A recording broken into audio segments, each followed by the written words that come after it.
Halo semuanya, kembali lagi dalam channel 2 Menit Belajar Biologi. Hari ini kita akan membahas salah satu sel penyusun jaringan saraf, yaitu sel glia atau neuroglia. Oke, sel glia atau neuroglia ini merupakan jaringan ikat yang menunjang susunan saraf kita. Bisa pada sistem saraf pusat dan saraf tepi. Nah, sel glia ini dapat membelah secara mitosis dan berfungsi untuk mendukung kerja dari sel saraf atau neuron. Bagaimana caranya sel glia mendukung kerja dari sel saraf atau neuron? Jadi, sel glia tidak berperan langsung dalam proses penghantaran impuls pada sel saraf, tetapi sel glia berperan dalam yang pertama menghasilkan selubung mielin yang dapat melapisi serabut saraf akson.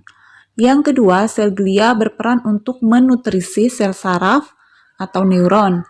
Dan yang ketiga, sel glia berfungsi untuk melindungi sel saraf atau neuron dari partikel berbahaya ataupun ancaman yang berbahaya.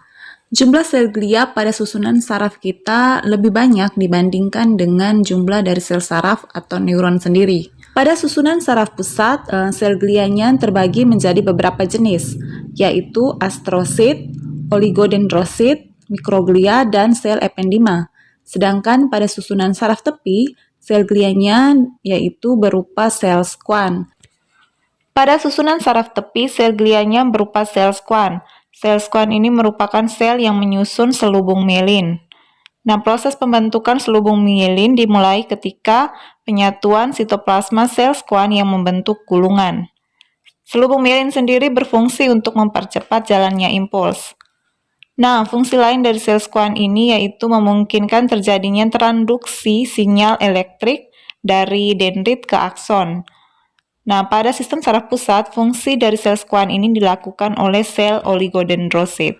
Oke teman-teman, itulah pembahasan kita mengenai sel glial. Loh, tapi kita belum membahas nih jenis-jenis sel glial yang ada pada sistem saraf pusat.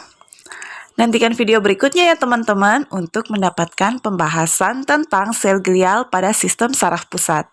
Dadah!